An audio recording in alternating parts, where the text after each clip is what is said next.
So students, I am taking competition doubt of equilibrium full chapter. तो 35th question is a doubt. तो इसके case में ये question है, the following reaction is performed eight 298 kelvin. ये reaction है. The standard free energy of formation of NO की जो एनर्जी ऑफ फॉर्मेशन है that is delta G nought of NO. ये गिवन है कितनी? 86.6 किलो जूल पर मोल. ओके. और आपको energy of formation of NO2 निकालनी है. ये निकालनी है. ओके. ये वाली निकालनी है. ये फाइंड आउट करना है. Clear? What is the standard and free energy of formation of NO2? Clear? NO2 product है, NO रिएक्टेंट है. देखो इतनी बात समझो कि आपके पास यू नो दैट कि रिएक्शन के लिए जो डेल्टा जी आती है, delta G of reaction is equal to delta G nought of product minus delta G nought of reactant. ये होता है ना. ठीक. आपको जो energy of formation of product है वो नहीं पता. ठीक है. Energy of formation of reaction जो है वो गिवन है, NO की गिवन है, और O2 की तो होनी जीरो हुआ. O2 प्योर स्टेट में है और प्योर स्टेट को बनाने की जरूरत नहीं होती, तो इसकी एनर्जी ऑफ फॉर्मेशन जीरो लेनी है, आपको पता है. ठीक. और डेल्टा जी फॉर रिएक्शन आपने निकाल लेनी है. कैसे निकाल लेनी है? आपको केपी गिवन है. आपके पास डेल्टा जी और केपी का रिलेशन होता है. क्या रिलेशन होता है? Delta G is equal to minus RT log K P. ठीक. ये वाला रिलेशन यूज करके आपने डेल्टा जी फॉर रिएक्शन, इस रिएक्शन के लिए डेल्टा जी की वैल्यू क्या आनी है वो निकाल लेनी है. ठीक है. निकाल लें. Delta G is equal to minus RT log K P. ठीक. माइनस RT, आर की वैल्यू कितनी है? आर की वैल्यू आपको पता है, ये जाउल वाली पुट करनी है तो 8.3. टेम्परेचर कितना है? 298 केल्विन. ये लॉग बेस ई वाला है, इसको 10 वाले में कन्वर्ट करो. 2.303 इंटू लॉग केपी. ठीक है. ये कर दिया आपने. केपी की वैल्यू कितनी है? ये रही आपके पास. रिएक्शन के लिए केपी की वैल्यू है, ये गिवन है. ये वाली वैल्यू पुट कर दो. उसके बाद इसको सॉल्व कर लो. ठीक है. सॉल्व करने के बाद जो जो भी इसका आंसर आ जाएगा, मेरे को नहीं पता इसका आंसर, लेट अस से इसका answer delta G of reaction आ गया, लेट अस से पी. ठीक है. इसका रिएक्शन पी आंसर पी आ गया. ठीक. तो अब इस इक्वेशन के अकॉर्डिंग देखो, डेल्टा जी ऑफ रिएक्शन क्या बनेगा? 2 into delta G of formation of NO2 minus 2 into delta G of formation of NO. ठीक. ये बनेगा एक्सप्रेशन. तो आपके पास फॉर्मेशन ऑफ NO2 के लिए जो गिब्स फ्री एनर्जी है वो कितनी है, वो तो निकालनी है, वही तो निकालनी है. ये निकालनी है आपने. एंड फॉर्मेशन ऑफ NO के लिए एनर्जी कितनी है? NO की फॉर्मेशन एनर्जी दे रखी है 86.6 किलो जूल पर मोल. बट किलो जूल में नहीं, जाउल में लेके जाना, क्योंकि आपने जो डेल्टा जी की वैल्यू निकाली होगी वो जाउल में निकली होगी, क्योंकि आर का जो यूनिट है 8.3 जब लेते हैं इसकी वैल्यू, उसमें जाउल होता है.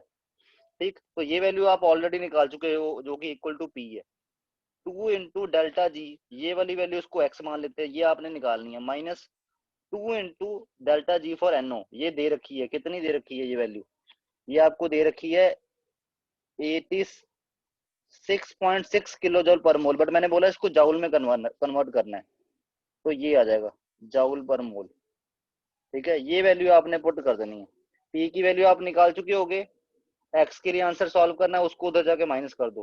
P plus 2 into 86600 equal to 2x, और x की वैल्यू क्या आ जाएगी? p plus 2 into 86600 divided by 2. Okay. ये बन जाएगा आपका आंसर. ये समझ में आ गया ये? Now the next doubt is question number 54th. तो क्वेश्चन नंबर 54th में क्या है? For the following reaction in the gases phase. ये आपका रिएक्शन है. The ratio of Kp and Kc निकालना है. तो ये तो सिंपल क्वेश्चन है, ये कैसे डाउट है?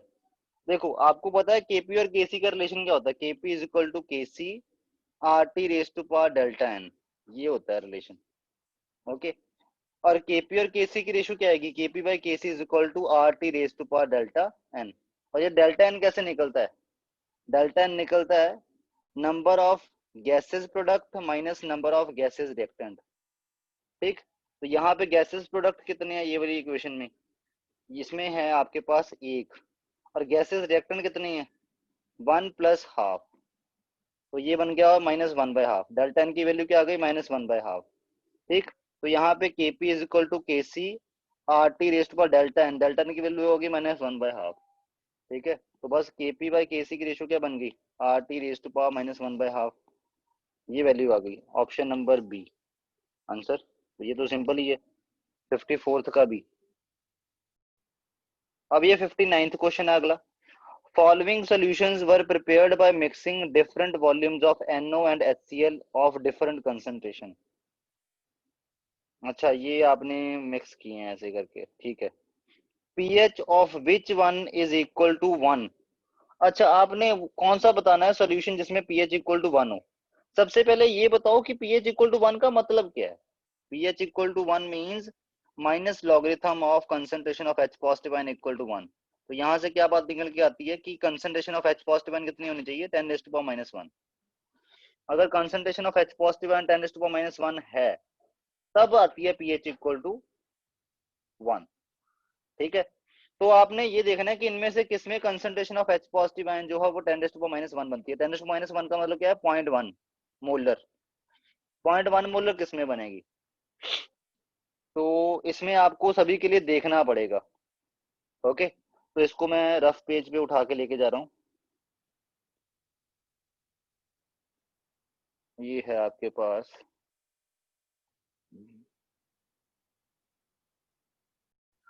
तो इसमें देखते हैं अब किसमें आपको क्या चाहिए 0.1 मोलर कंसंट्रेशन चाहिए, क्योंकि जब 0.1 मोलर कंसंट्रेशन होगी H पॉजिटिव आयन की उसका मतलब ऑटोमेटिकली pH इक्वल टू 1 है।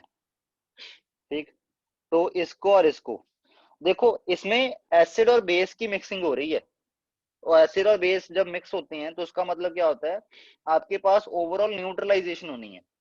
ठीक है, तो इसके लिए फॉर्मूला क्या है, मोलैरिटी इक्वेशन होती है इसके लिए, मोलैरिटी इक्वेशन फॉर मिक्सिंग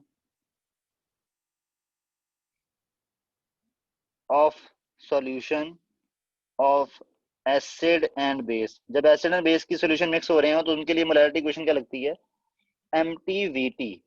ये टोटल के लिए जो टोटल मिक्सचर बन रहा है उसकी बात है, is equal to MA into VA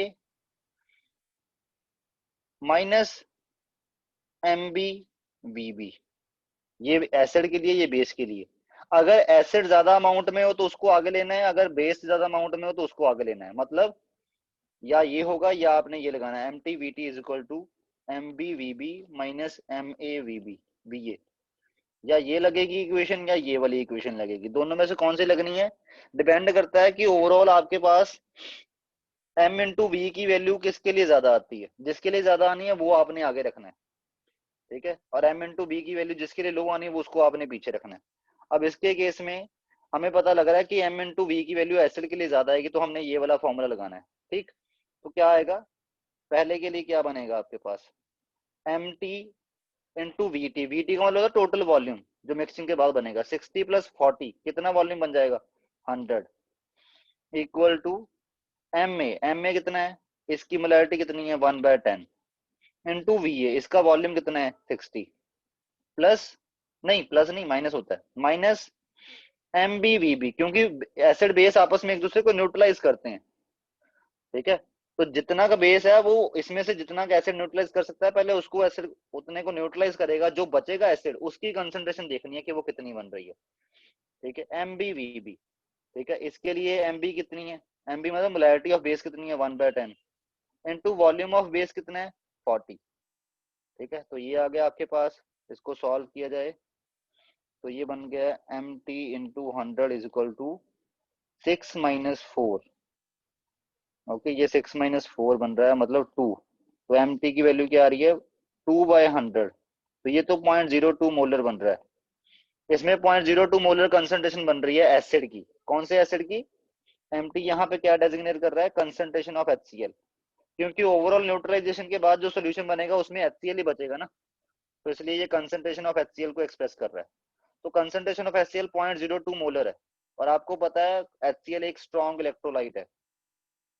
तो अगर HCl एक स्ट्रॉन्ग इलेक्ट्रोलाइट है तो जितने HCl की कंसंट्रेशन है उतनी ही H पॉजिटिव आयन की कंसंट्रेशन बना देगा। बट 0.01 तो नहीं ना बनी, आपको 0.01 चाहिए, तो ये वाला तो नहीं है। ये फाइनल है, ठीक है, ये दोनों नहीं है मेरे को। अब ऐसे करते करते के आप सेकंड देखोगे और थर्ड देखोगे मेरे को ये भी नहीं लग रहे हैं दोनों शक्ल से, मेरे को फोर्थ लग रहा है। मेरा अंदर वाला इंट्यूशन कह रहा है कि फोर्थ के लिए ये वैल्यू जो है वो पक्का 0.1 आएगी। ओके, तो फोर्थ के लिए देखें क्या वैल्यू आती है। फोर्थ, एक मिनट रुको जरा, फोर्थ के लिए नहीं, ये जो है थर्ड, थर्ड के लिए भी आ सकती है। थर्ड के लिए पहले सॉल्व करके देखते हैं, सेकंड वाला नहीं मेरे को लग रहा है, क्योंकि सेकंड वाले में बहुत ज्यादा कॉम्प्लिकेशंस हैं, तो इसमें जो m1 × v1 करके मेरे को लगता नहीं है कि 0.1 मोलर बनेगी ओवरऑल mt की वैल्यू। थर्ड के लिए बन सकती है, तो थर्ड को पहले सॉल्व करके देखते हैं। थर्ड के लिए फिर ऐसे ही करना है आपने, mt into we T, total volume कितना बनेगा 75 + 25 100 ना, तो यहाँ पे वी टी कितना है 100 is equal to m1 ma, इसमें भी मेरे को देखो M A into V A का प्रोडक्ट जो है वो ज्यादा बनेगा as comparison to M B into V B, तो इसलिए ये वाला फॉर्मूला लगाना है आपने। तो आपके पास क्या बनेगा 1/5 इंटू 75 माइनस 1/5 इंटू 25। ओके, बस ये लगा दो तो एम टी की वैल्यू क्या आ जाएगी, ये बना 25, ये बना 5/100, तो ये बना 20/100, तो ये बन है, ये बना 20/100, तो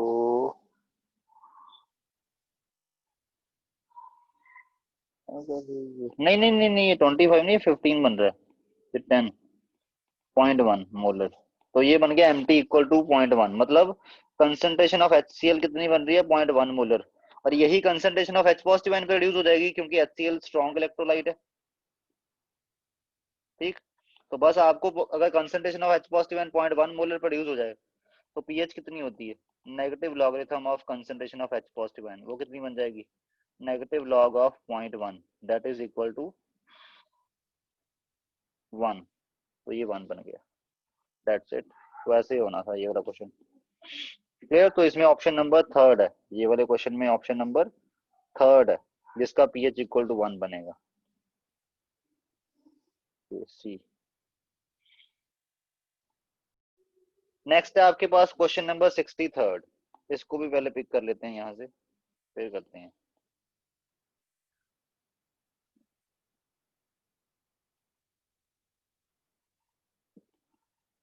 ये आपके पास क्वेश्चन है, N aqua solution contain 0.10 molar of H2S and 0.02 molar of HCl, मतलब आपके पास एक एक्वा सोल्यूशन है, इसमें आपके पास कंसंट्रेशन ऑफ H2S कितनी है 0.1 मोलर, और कंसंट्रेशन ऑफ HCl कितनी है 0.2 मोलर। ठीक, if the equilibrium constant for the formation of HS negative ion from H2S is this, मतलब जो H2S है ये 2 प्रोटॉन रिलीज करेगा ना, तो पहला प्रोटॉन जब रिलीज करेगा तो आपके पास ये बनेगा। तो इस रिएक्शन के लिए इक्विलिब्रियम कांस्टेंट की वैल्यू दे रखी है 1.0 × 10⁻⁷ and for S2 negative ion from HS negative ion, और दूसरा जब प्रोटॉन रिलीज करेगा तो बनेगा ये सल्फाइड आयन, तो इसके लिए वैल्यू दे रखी है इक्विलिब्रियम कांस्टेंट की 1.2 × 10⁻13। Then the concentration of sulphide ions in aqueous solution is, तो आपके पास ये जो एक्वस सॉल्यूशन है इसमें सल्फाइड आयन की कंसंट्रेशन क्या है वो आपने निकालनी है, ये निकालनी है आपने। ठीक, तो सबसे पहले जो ये वाले 2 स्टेप हैं, ये स्टेप 1, ये स्टेप 2, इन दोनों स्टेप्स को क्लब करके हम ओवरऑल निकाल लें कि H2S जो है वो आयोनाइज कैसे होता है, ओवरऑल रिएक्शन क्या होगी H2S की आयोनाइजेशन की। H2S जब आयोनाइज होगा दोनों को ऐड कर दो, स्टेप 1 + 2 को ऐड कर दिया तो वो बन जाएगा 2H positive ion plus sulphide ion. ठीक, और इस ओवरऑल रिएक्शन के लिए जो आपके पास K की वैल्यू आएगी वो कैसे आती है, दोनों स्टेप्स के इक्विलिब्रियम कांस्टेंट को मल्टीप्लाई कर दो। ओके, क्लियर, ये हमने कैरेक्टरिस्टिक्स ऑफ इक्विलिब्रियम कांस्टेंट में पढ़ी हुई है बात, कि जो ओवरऑल रिएक्शन होता है, ठीक है, उसका equilibrium constant is equal to product of all the equilibrium constant of all the step reactions. Okay, तो आपके पास क्या बन जाएगा, इसकी वैल्यू K1 की वैल्यू 1.0 इंटू 10⁻⁷, K2 की वैल्यू 1.2 इंटू 10⁻13, तो K की वैल्यू आ जाएगी 1.2 इंटू 10⁻20। तो इस रिएक्शन में सल्फाइड आयन कितने बनेंगे वो निकालना है आपने, ठीक है, वही आपका मेन लॉजिक है, वही आप करना चाहते हो, ठीक। तो इस इक्विलिब्रियम, इसके लिए जो इक्विलिब्रियम कांस्टेंट का एक्सप्रेशन बनेगा वो क्या बनेगा, concentration of H positive ion raised to power 2 concentration of sulphide ion divided by concentration of H2S। ठीक, इक्विलिब्रियम कांस्टेंट की वैल्यू कितनी है इस रिएक्शन के लिए, 1.2 into 10⁻⁻20। Concentration of H positive ion की वैल्यू कितनी है, ठीक। हाँ, इसमें अभी एक चीज रह गई, देखो ये जो सोल्यूशन है इसमें H2S की वजह से H पॉजिटिव आयन प्रोड्यूस होंगे क्योंकि ये इक्विलिब्रियम आ रहा है, बट इसमें जो HCl है उसकी वजह से भी H पॉजिटिव आयन प्रोड्यूस होंगे, कितने H पॉजिटिव आयन प्रोड्यूस होंगे, 0.2 मोलर, क्योंकि HCl एक स्ट्रॉन्ग इलेक्ट्रोलाइट है, ठीक। तो अगर मैं इस इक्विलिब्रियम की बात करूं, ठीक है, इसको थोड़ा सा और मॉडिफाई करते हैं, इसको पहले नीचे उठा लेते हैं अभी, ठीक। तो अगर आप इनिशियली इसकी कितनी अमाउंट ले रहे हो, आपको कितनी दे रखी है, 0.1 मोलर, 0.1 मोलर H2S दे रखा है, तो इक्विलिब्रियम आने पे 0.1 में से मान लो x मोलर जो है वो डिसोसिएट हो जाते हैं, x मोल्स डिसोसिएट हो जाते हैं, तो H कितने बनेंगे, 2x, और सल्फाइड कितने बनेंगे, x, और यही x निकालना है, तभी तो आपके पास कंसंट्रेशन ऑफ सल्फाइड आयन आएगी, ठीक। बट यहाँ पे इक्विलिब्रियम को थोड़ी ना पता होता है कि मेरे H पॉजिटिव आयन कौन से हैं और जो कोई और आपके पास सोल्यूशन में प्रेजेंट है उसके H पॉजिटिव आयन कौन से हैं, और इसमें तो HCl भी प्रेजेंट है, तो HCl की वजह से कितने H पॉजिटिव आयन बन रहे हैं, 0.2 मोलर H पॉजिटिव आयन बन रहे हैं इस सोल्यूशन में, ठीक।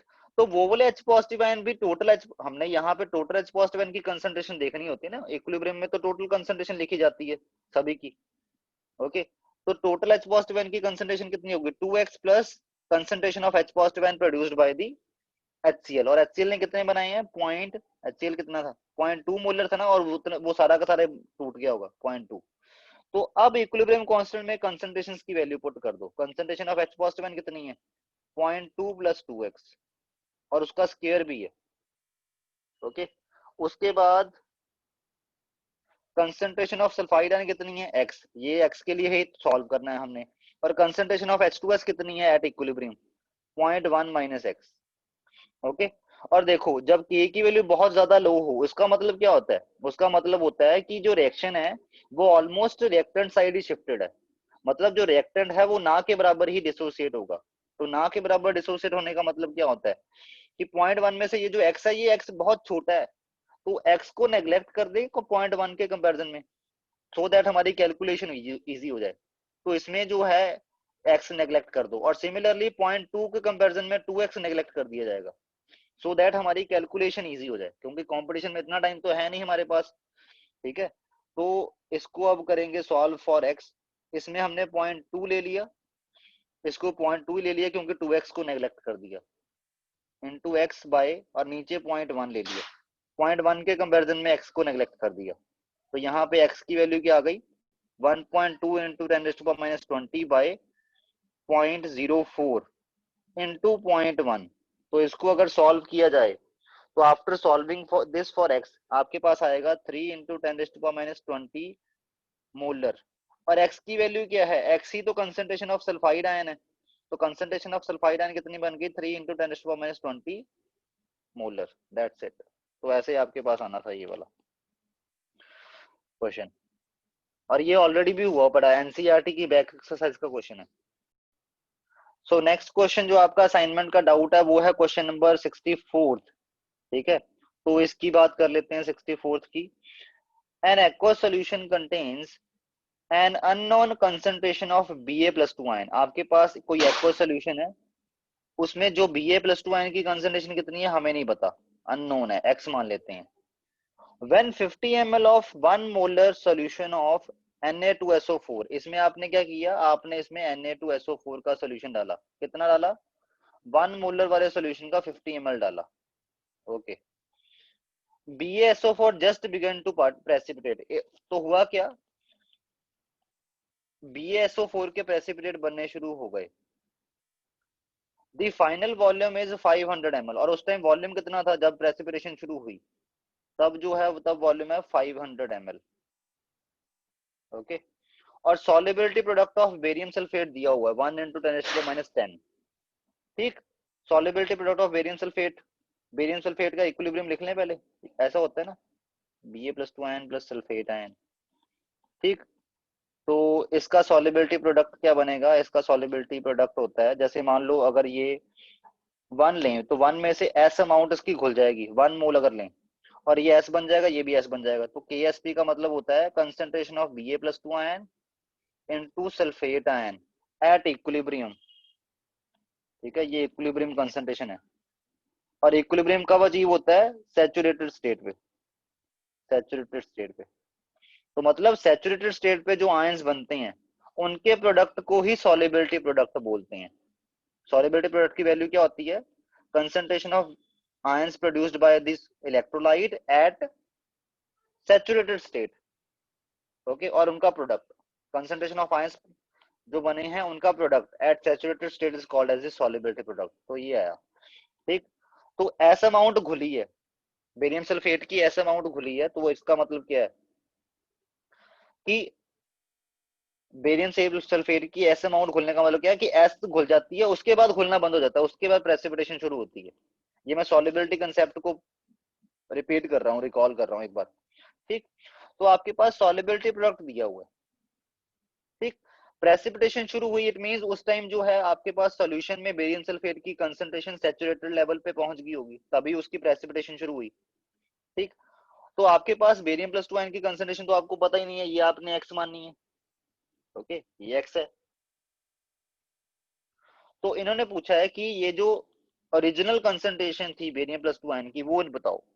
ठीक है, वो भी बता देते हैं। सबसे पहले ये निकालते हैं कि जब प्रेसिपिटेशन शुरू हुई उस टाइम बेरियम+2 आयन की कंसंट्रेशन क्या है, वो हम KSP की वैल्यू से पता लगाएंगे। कैसे, KSP की वैल्यू कितनी है, 1 × 10⁻10। बेरियम+2 आयन की कंसंट्रेशन x मानी हमने उस टाइम जब प्रेसिपिटेशन शुरू हुई है ना, x। क्लियर। अब आप बोलोगे कि चलो पहले अभी उसकी बात नहीं करते, पहले यही करते हैं। बेरियम+2 आयन की कंसंट्रेशन x, और सल्फेट आयन कितने घोले हैं आपने, वो आप यहां से निकालोगे। कितने सल्फेट आयन डिसॉल्व हुए हैं, 1 मोलर 50 ml की वजह से कितने सल्फेट आयन बन जाएंगे, Na2SO4 का 1 मोलर 50 ml डाला आपने। ठीक है, तो Na2SO4 जब डिसॉल्व होता है तो इसकी वजह से 2 Na पॉजिटिव आयन और एक सल्फेट आयन बनता है। ठीक, तो Na2SO4 की वजह से कितने 1 मोलर 50 ml Na2SO4 जब डाला आपने, उसने सल्फेट आयन की कितनी कंसंट्रेशन डाली आपने, 1 मोलर 50 ml डाली ना आपने, क्योंकि एक से एक बनता है। ठीक, उसके बाद जो आपका सोल्यूशन है उसका ओवरऑल वॉल्यूम कितना बन गया, 500 ml। तो आप ऐसे बोल सकते हो कि सल्फेट आयन की कंसंट्रेशन जो आपने इनिशियली, इस सिचुएशन को ऐसे कंसिडर करो कि ये एक सोल्यूशन है जिसमें सल्फेट आयन की कंसंट्रेशन कितनी है, 1 मोलर, और इसका वॉल्यूम है 50 ml, और आपने इसको डाइल्यूट करके क्या किया, इसका वॉल्यूम कर दिया 500 ml। तो उसमें सल्फेट आयन की कंसंट्रेशन क्या होगी वो निकालनी है। ठीक है, तो concentration of sulphate ion in mixture क्या होगी, कैसे निकलेगी, उसके लिए आपको डाइल्यूशन इक्वेशन लगानी पड़ेगी। डाइल्यूशन इक्वेशन, डाइल्यूशन इक्वेशन क्या होती है, M1V1 = M2V2। ठीक है, ये इनिशियल है, ये डाइल्यूटेड है। डाइल्यूट होने के बाद वॉल्यूम कितना हो गया है, 500। मोलैरिटी कितनी है वो निकालनी है, M2।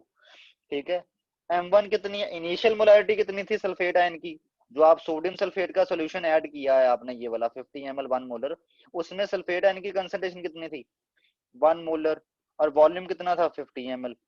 तो यहाँ से M2 की वैल्यू निकालो, क्या बनी, 50/500 that is equal to 0.1। M2 की वैल्यू कितनी है, 0.1 मोलर।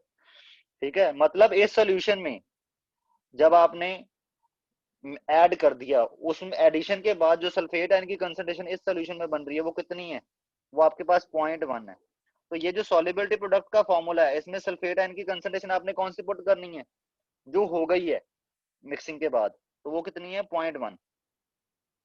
तो x की वैल्यू क्या आ गई यहाँ से, 1 × 10⁻10 divide by 0.1, this comes out to be 10⁻9 molar. मतलब जब प्रेसिपिटेशन शुरू हुई उस टाइम ये जो सोल्यूशन है जो 500 ml बन चुका है, उसमें बेरियम प्लस 2 आयन की कंसंट्रेशन कितनी है? उसमें बेरियम प्लस 2 आयन की कंसंट्रेशन है 10⁻⁹ मोलर बेरियम प्लस 2 आयन की कंसंट्रेशन।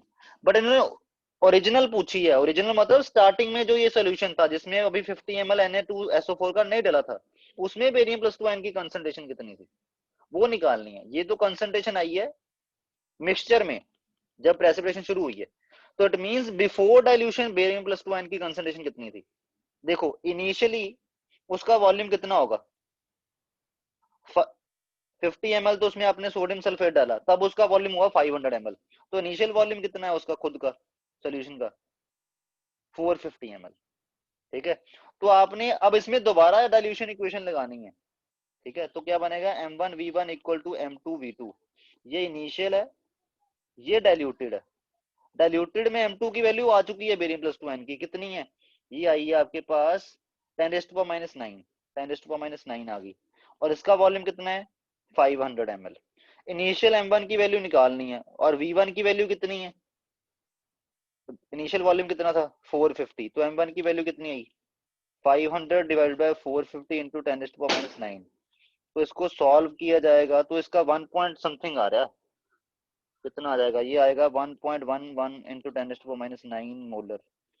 मतलब initial concentration of barium plus 2 ion जो ये स्टार्टिंग में ये जो 450 ml सोल्यूशन था बिफोर मिक्सिंग कितनी थी 1.1 इंटू 10⁻⁹।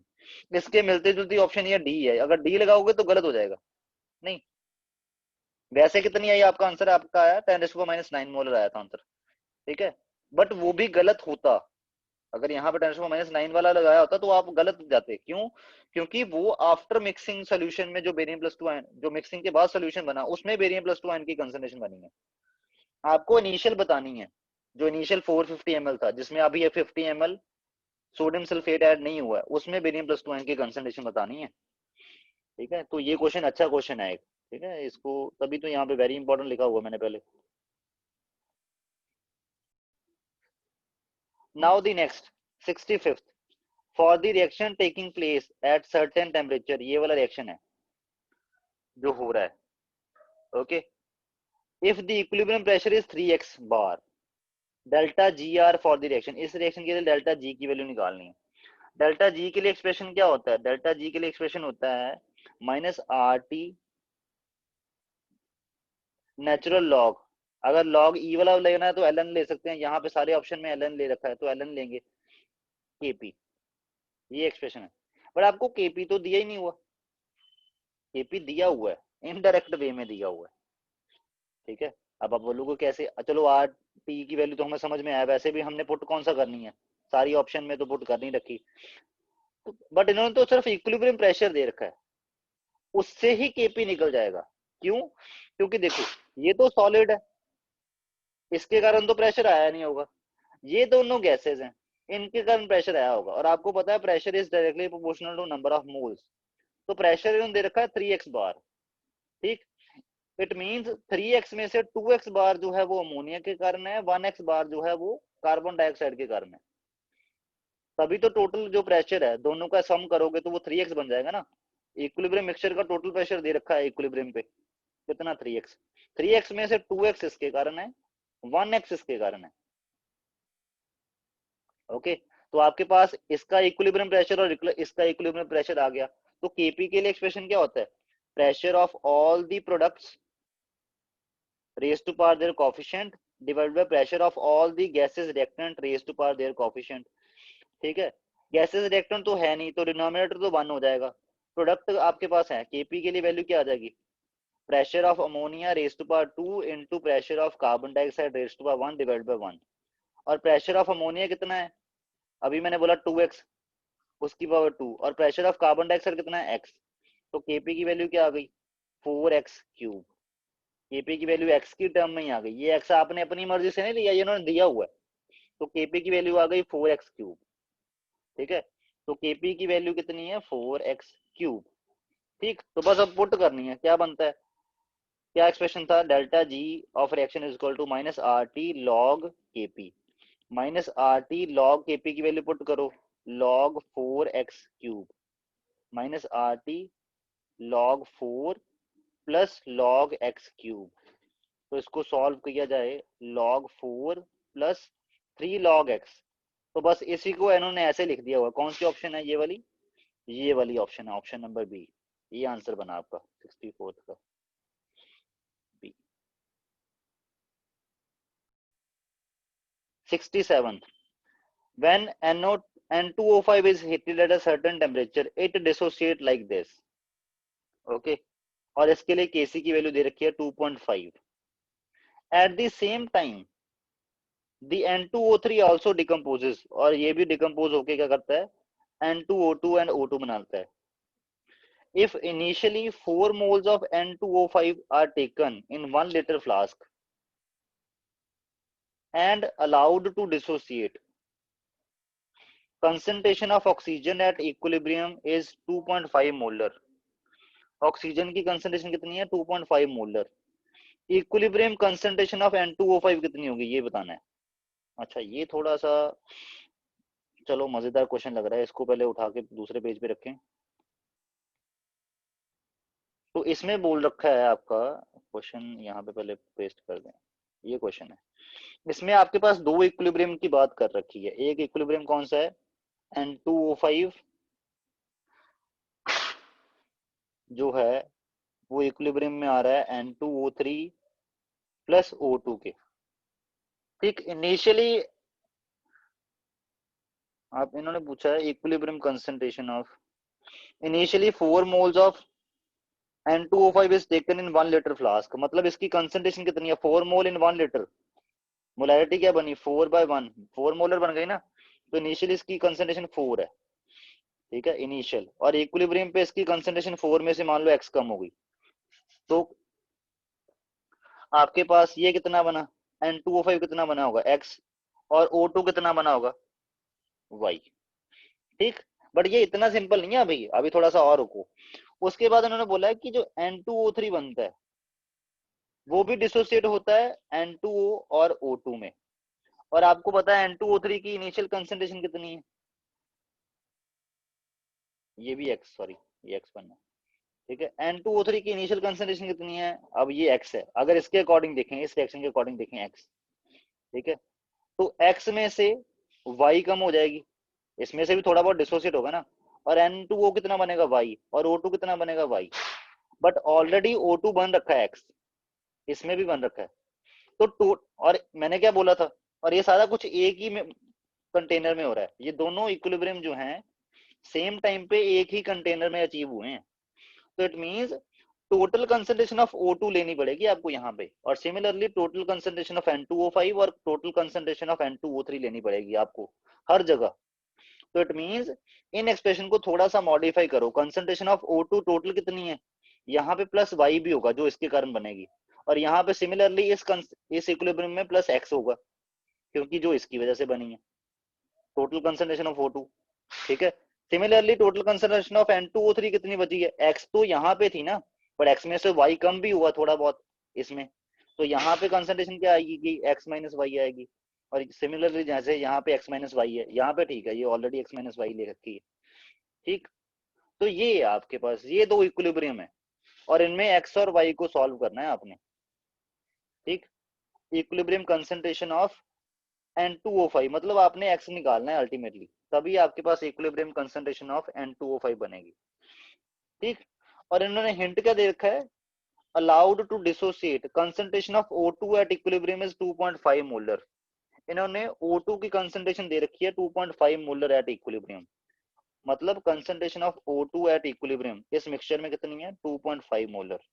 और वैसे एक O2 की कंसंट्रेशन कितनी बन रही है? x प्लस वाई ना, आपके जो आपने जो x और y लिया उसके टर्म में x प्लस वाई है।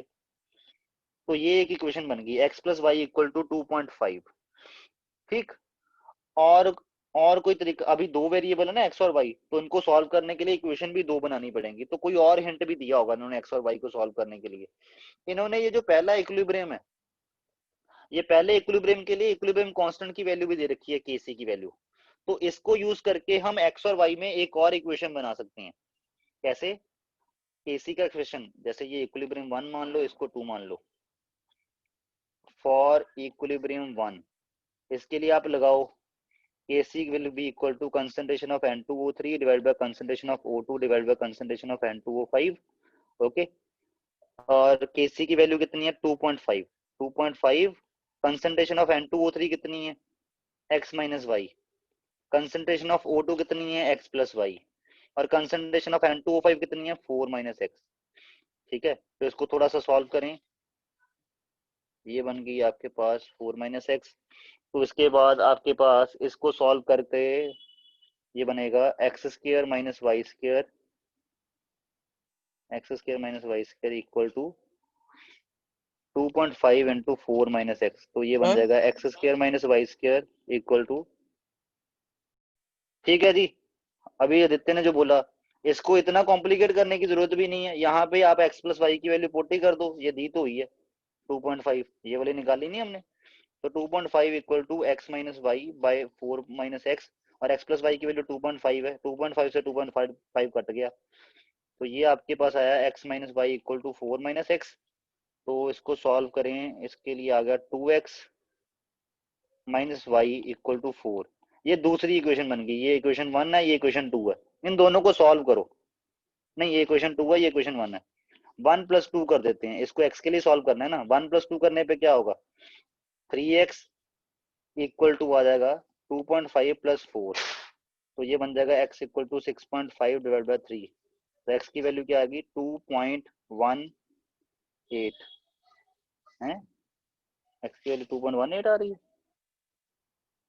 18 अराउंड अप्रोक्सीमेट वैल्यू बता रहा हूँ. x की वैल्यू 2.18 आ रही है. फिर उन्होंने पूछा कि concentration of N2O5 at equilibrium वो कितनी है 4 माइनस एक्स. 4.2.18.